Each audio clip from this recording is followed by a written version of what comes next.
It's the Good Advice Show, and you're tuning in to another episode of the Good Advice Podcast with your host, Blake Benz. I've never actually talked about myself in the third person. We're going to be talking about what makes management work, and more importantly, we're going to be talking about a spicy news story, a CEO who you may have seen the clip from, a CEO who scolded her employees for asking about bonuses at the end of the year. All of that's going to be on the show today, but as usual, before we tune into that episode, I want to give you a word from one of the amazing businesses in our area, a place that I want you to hear about. Stay tuned. We'll have more on this conversation soon. Talk to you in a second. Are you looking for one of the best places to eat here in Northwest Arkansas? If you're a foodie like me, you have your short list of places where if someone's visiting, you're like, hey, we got to try this place. I want to tell you about Big Sexy Food over in downtown Springdale. And whether you're getting something like just their awesome burger, which if it's me, I'm going to double up on that, or if you're getting their Nutty Buddy burger with a little crunchy peanut butter on there, the food is always so freaking good. In fact, there's a reason they have so many 5-star reviews on Google. One of the reviewers said, I recommend every single person try this restaurant. You can easily close your eyes and randomly point at something on the menu, and I promise it'll be delicious. When's the last time you heard about that from one of your local restaurants?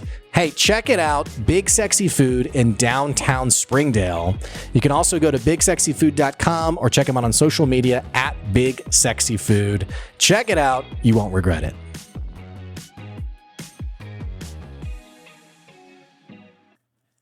So you may have seen the news earlier this week, and if you didn't, it's okay. You can easily Google it. And by the way, quick disclaimer, I'm not looking to bash or eviscerate this company, only because this is already happening elsewhere. So I feel like I don't need to pile on anymore. But my wife, I was showing her a video of this interview that was posted. Actually, it wasn't an interview. It was a internal team meeting. A CEO was basically trying to motivate the troops, was trying to talk to the employees and basically motivate them to do better, work harder, and make it happen. Well, the CEO got in hot water because essentially employees were asking about, hey, are we going to get our bonuses this year? Like, we've heard rumors, and I'll expand on this here in a little bit, but basically we've heard rumors we may not get a bonus. What's going to happen? Well, the CEO basically scolded the employees and said, hey, get out of Pity City. Hey, let's just focus on what we can control, get to work. And actually gets in this snippet actually gets a bit heated in talking about this.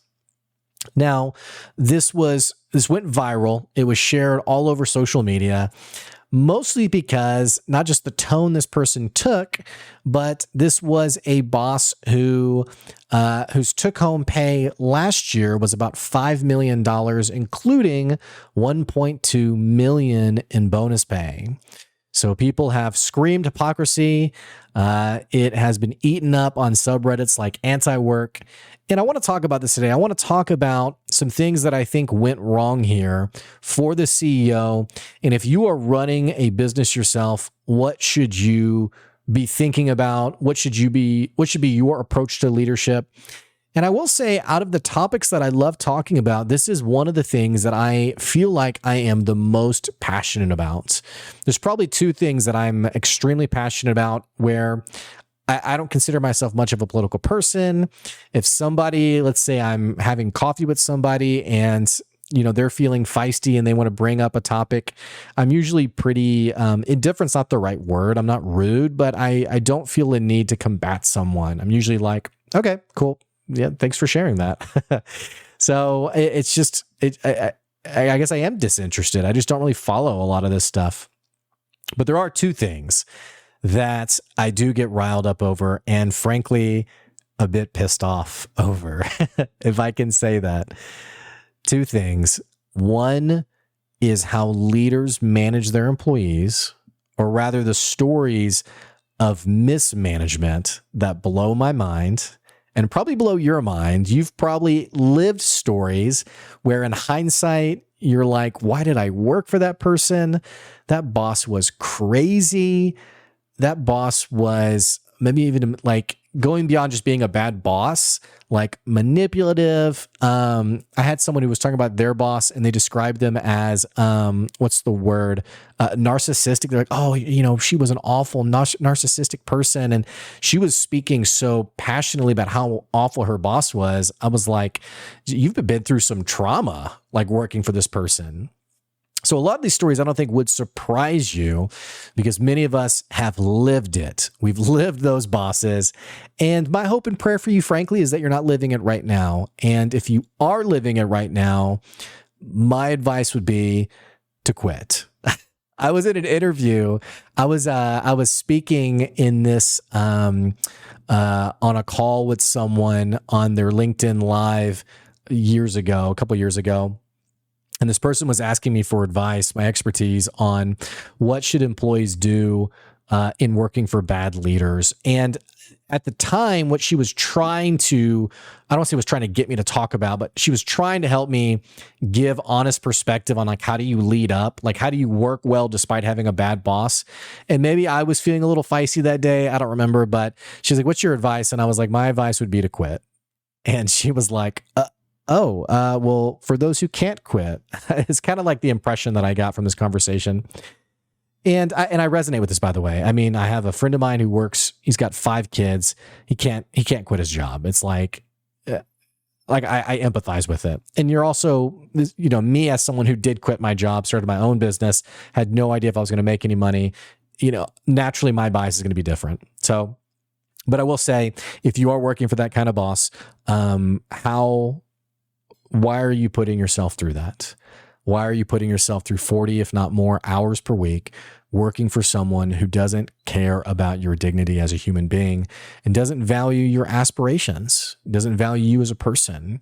And I'm not saying you need to work somewhere where it's, the total opposite. I mean, they have a personal engagement, a personal investment in your future. At the end of the day, it is a business transaction. But I will say, if you are absolutely miserable, care more about your life and take action to put yourself in a position that you're happy with.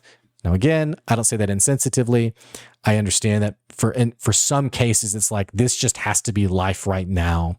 So again, my hope and prayer for you would be that if it is your life right now, you would be conscious of it not being your life forever. So that's the random segue, or not even segue, anecdote. No, that's not right. I don't know what the word is. It's the random piece of advice, I guess, on that topic. But I want to talk about this topic, though.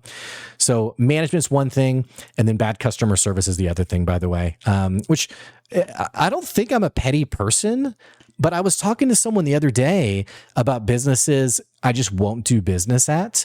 I was like, yeah, I have like 2 or 3 businesses that, like, no matter what happens, no matter how desperate I get, I will never go to that store. And this person was giving me a hard time, kind of like, wow, like, really? And I'm like, am I the only one who feels this way? Like, I will never go back there. Maybe I'm bitter. I don't know. But I just, stories about bad customer service, I mean, they really rile me up. Only because, honestly, and this is a big part of my brand, like building those lifelong fans, those raving customers, those people who really love what you do. It's not that difficult, which is why I get so disappointed when a large scale business misses that. So that's the random thing to say about this. Getting back to the topic at hand, the 2 things I'm most passionate about. The first one being bad management. Reading this news story really, I don't want to say it didn't give me perspective, but it just was kind of like, yeah, this is another example. And it disappoints me how much, in fact, let me I want to pull something else up because I wasn't planning on talking about this today, but I want to pull it up because I think it's tied in. It's something that I talked about several weeks ago. Let me find it real quick. Let me find it. Hang on, sit tight. Let me find it. Be patient with me one second. I'm just getting the headline up before I forget about it. Okay, I think this is it.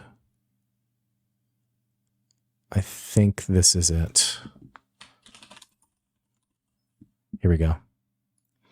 Okay, I got it. So I'm going to come back to this. If you're listening via audio, you're like, what are you even doing? Just be patient with me for a second. There, in today's world, there is a churn of talent in businesses. Not even today. This has been the case for a long time, where businesses have done a bad job keeping talented employees, and they fail to understand the cost of replacing said employees. In fact, I remember, I don't know what the statistic is now, but I remember reading this a few years back. Actually, it would have been several years ago, on hiring and replacing a person in your business will cost you as much as what it would have paid, as much as what you would have paid them annually. So if someone's salary is $50,000 and you have to replace them, or they quit, it's going to cost you about $50,000 to get someone else in that seat, adequately trained, understanding the culture. I mean, basically, they were looking at the math behind not just training a person, but acclimating that person to the culture of how you do business, the extra time and effort they're putting in to learn how we do business here, the mistakes that they're going to make as being someone who hasn't worked here before. It's going to cost you about the salary of the person you kept, the person you had previously that you should have kept, which I think is interesting for us to think about, because when that employee asks for a 5% raise and you say it's just not in the budget, well, guess what? It's going to cost you a whole lot more than 5% to find someone else to fill that gap. Because honestly, what happens more often than not is the person quits, finding someone else takes months, and everyone else is pissed off because now they're having to do that person's job and they're not getting extra pay either. The most disastrous outcomes, I think, are when there is a big turnover, like one person quits, which leads to someone else quitting, which leads to someone else quitting. And in fact, this is the case of this headline I was wanting to pull up, where several weeks ago, I talked about Activision Blizzard firing their lead programmer, their lead, and I apologize, these are probably the wrong titles, by the way, but basically the boss of one of their divisions, one of their game divisions, I guess. Or again, division might not be the right word. And the reason they fired this boss is because they were wanting to do a bad management practice. They were basically wanting to do a bell curve of evaluations where you have some people at the top, some people at the bottom, and some people at the middle. And unfortunately, what that can do is it can force you to rate someone who's a great employee as average to meet the quota of the bell curve. And I don't know, I might be oversimplifying it. And if you feel that way, it's intentional. It's because that's not the heart of what I want to get at today. That's all in that episode. You can check out that episode about how they fired that person. I don't want to get into it. But Blizzard was again in the news. This is one of the largest game developers in the world. They make popular games like World of Warcraft. They make, I think it's called Candy Crush. I'm pretty sure is the game they make, the mobile game, Call of Duty. I mean, chances are if you haven't played one of these games yourself, you know someone or you have a nephew or a kid who's asked for it for a holiday, you know, what have you. You've engaged with it in some way.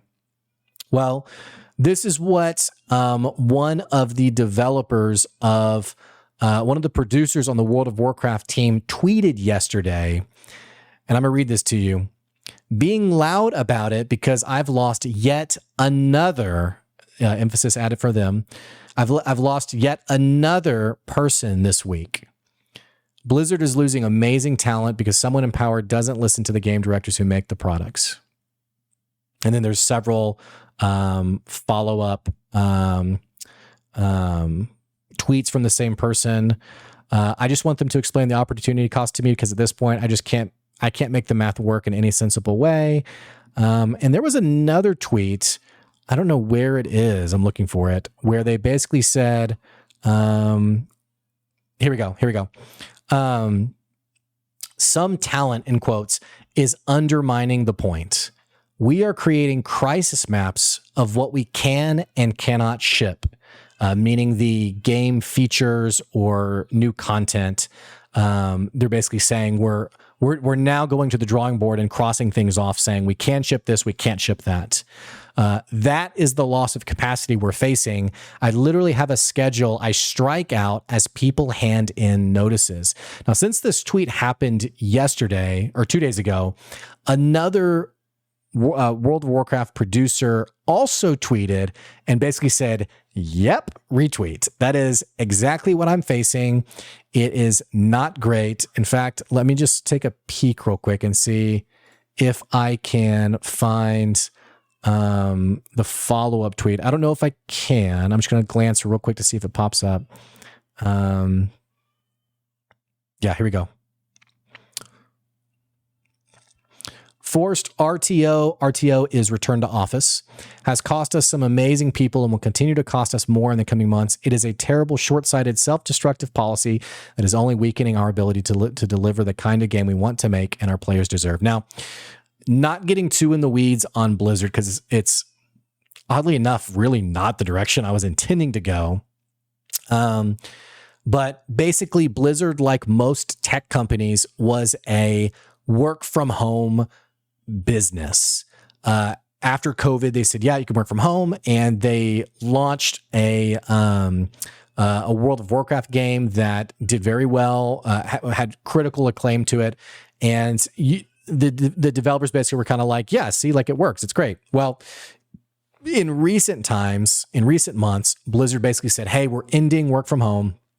Everyone needs to come back to the office. And this is honestly not unlike many businesses. Many businesses have gone this route. They've said this, they've done this for better or worse. Now, personally speaking, I've had people on the podcast who've had entirely remote businesses.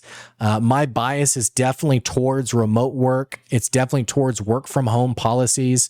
I personally feel like in many corporate environments that reporting to office is often unintuitive, and it's frankly a waste of money in many cases. But that's just my bias, my perspective. So having said that, let's keep talking. In addition to the return to office policy, Blizzard also this last month reported that they would be cutting bonuses or withholding bonuses because of performance issues. Performance being related to, I guess, the products as a whole, not like a you've misbehaved, you don't get your bonus kind of thing. So they were cutting, long story short, they were cutting pay of employees. And this was at like an internal company-wide meeting. Well, also, let's see if I can find this headline. I should have pulled all this stuff up before and I just wasn't ready. Let's see.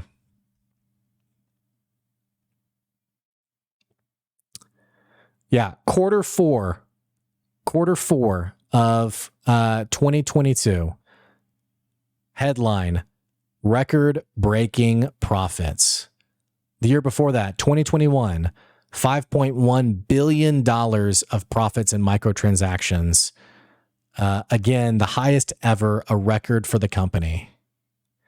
And this was really a major conversation point in one of my earlier episodes. It's something that I've talked a lot about on social media. I'm very much exhausted by the headlines of businesses that are talking about record-breaking profits while also talking internally about cutting pay. This is something that really irritates me because it feels upside down for how things should be. Now, this isn't the first time I talked about it. Just this last week, I talked about the company in Germany. I was in Germany with my wife, and we were talking to a guy who worked for a business he had worked there for 30 or 40 years, and this business was incredibly acclaimed, had done very well for itself. And I was asking about the history of the business, like how did it grow up to be something so amazing? And the guy who had worked here talked about the founder of the business and how the business, whenever he was towards the end of his life, he talked about how the business was successful and he became wealthy, not because he took all the money for himself, but because he was a good boss who paid his people well. And I think the exact expression was something like, I'm wealthy not because I paid my employees so few or so little. I don't know which one it is. I am wealthy because I paid them so much. This was someone who understood how this actually works. So I want to bring this back to, we're seeing a talent churn at Blizzard, at Activision Blizzard, but I want to take this back to the original conversation point, this headline, this viral story of this CEO who was chiding her employees for asking about bonuses while she herself was taking home $5 million in pay. It feels hypocritical because it is. And I think there's some tension points here. I think there's some fair discussions we could have where you might say she has the burden of leadership. She has the burden of responsibility for the entire company. Therefore, her reward structure should be different. And I would be willing to have that conversation with you in the sense of yeah, I can see that. I definitely can empathize with you're responsible for more, and so you should get paid more. And I don't even necessarily disagree with it either. However, there's something, going back to what I said about there's things that just rile me up. I don't know if good advice will ever be wildly successful. I don't know if it ever will be. I don't know if I'll ever say I've made all this money. It could be that it's, this labor of love, and maybe it never really, maybe I have a small group of people that I get to impact, and that's my story, is I impacted a very narrow group of business people, and that's something to be proud of. But if it ever is wildly successful and my business falls on hard times, and maybe I need to save this soundbite, I don't know. I would hope that I would not be one of the many businesses where when the business struggles, that struggle is most felt in the pocketbooks of my frontline staff. I would hope that as a leader, I would be willing to set my own financial well-being aside and to prop up and hold the ladder for my employees so they can continue to live within their means. They could continue to, they wouldn't have to cut, certain things or budget more fiscally or what have you. I would hope that I would do that, because to me, that simply feels like the right thing to do. I think about what makes a great boss. And one of the things that come to mind is that great bosses lead by example. And I think many of us resonate with this. I think this is why so many of us get frustrated with stories about CEOs who make all this money while pay is cut from the employees. I think we know intrinsically that that's not right. And when we envision a strong leader, we envision the opposite. We envision that upside down, the other way around, where the leader is the one who's cutting their pay so that their employees can continue to be okay. Now, we don't have to imagine this. This actually happened. In fact, I remember when this happened, but back in 2014, you ever heard about a company called Nintendo? Back in 2014, Nintendo's CEO, Satoru Iwata, took a 50% pay cut for 5 months because the company wasn't doing well. The company had experienced these losses, and their CEO took a 5-month, 50% pay cut, almost half a year, cut their pay by 50% so that their employees would not be fired. And it wasn't just this person. Many other senior executives within the company also took sizable pay increases. Shigeru Miyamoto, the creator of a game called Mario, you ever heard of it? Took a 20 to 30% cut of their own salary, again, so that employees would not be fired. See, I read that story and I think, what kind of person the CEO must have been? Satoru Iwata, what kind of person must he have been to be willing to do that, to know that that was the right thing to do? In fact, it wasn't the first time he did this. Back in 2011, he took a 67% pay cut. 67%, 2/3 of his own salary, because the company had its first ever full year loss since it had gone public. These are different kinds of leaders than what many of us are exposed to on a day-to-day basis, but they're doing leadership the right way. And I think sometimes the reason this stuff gets so frustrating to hear about is because many times business leaders are too disconnected from the reality of what their employees are facing. And I'll put it this way for you. If you have an employee who makes $10 an hour. Now, there are some places that minimum wage is $7 or $8. So we'll just say $10. In fact, we'll make it even nicer. If you have an employee who makes $12 an hour, what is that person most often thinking about on a month-to-month basis? They're thinking of a handful of things. If I was just to guess, they're thinking of rent or paying their mortgage, which is likely going to be at least half of their monthly take-home pay. They're thinking about groceries and other essentials, including diapers. And they're thinking of daycare, childcare, caring for a loved one if they don't have kids, maybe caring for an aging parent or what have you. Now, is this everyone's story? No. Is this the story of many people? Absolutely. So when you tell someone to not worry about bonuses being cut, when you tell someone, get out of Pity City, and hey, you should be focused on serving the customer, these things aren't mutually exclusive. It's not that they aren't thinking about the customer. They're thinking about something very important to them. How am I going to pay my bills this month?